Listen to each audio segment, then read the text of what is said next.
River road বটলবাড়ি। আমার বাবার নাম হচ্ছে মফিজুর রহমান মাস্টার। বলেন না। আমাদের এই রাস্তাটা যতটুকু হয়েছে ওই দিকে মোটামুটি কাজটা ভালোই হয়েছে, কিন্তু মসজিদ থেকে এই পর্যন্ত যে রাস্তাটা হয়েছে, রাস্তাটা আসলে ভালো হয়েছে নাকি?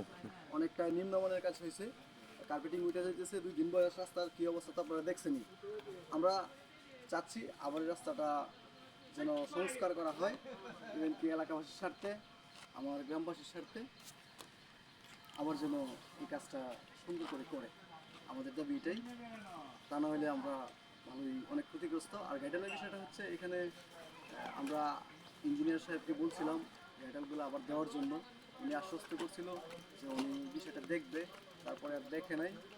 এখানে তারপরে কি হয়েছে সেটা আমরা জানি না এলাকাবাসী। আমি আশাবাদী আবার এই কাজগুলো পুনর্বিবেচনা করব। গাইডেল কি আপনার ওই যে এই খালের পাশে পাশে যে গাইডেলগুলো দেওয়া হয় এগুলো দিয়েছে না কোনো গাইডেল? দিছে, ওইদিকে দিছে। আমাদের এখানে প্রয়োজন ছিল, বৃষ্টি আসলে রাস্তাটা ভেঙে যায়। গুরুত্বপূর্ণ খালে হ্যাঁ, গুরুত্বপূর্ণ গাইডেল। এখানে একটু বৃষ্টি আসলেই ভেঙে যায়, রাস্তাটা ভেঙে চলে যায়। এখানে দেওয়া খুব জরুরি ছিল। এখানে আগে দিতে চাইছিল, হয়তো বা কে বা কারা বাধা দিছিল জানি না। তারা বাধা দেওয়ার ফলে এগুলো আবার উঠায় নিয়ে গেছিল। তারা আশ্বস্ত করছিল আবার দিবে, কিন্তু দেয় নাই। একদিন বৃষ্টি আইলে এটা চলে যাবে।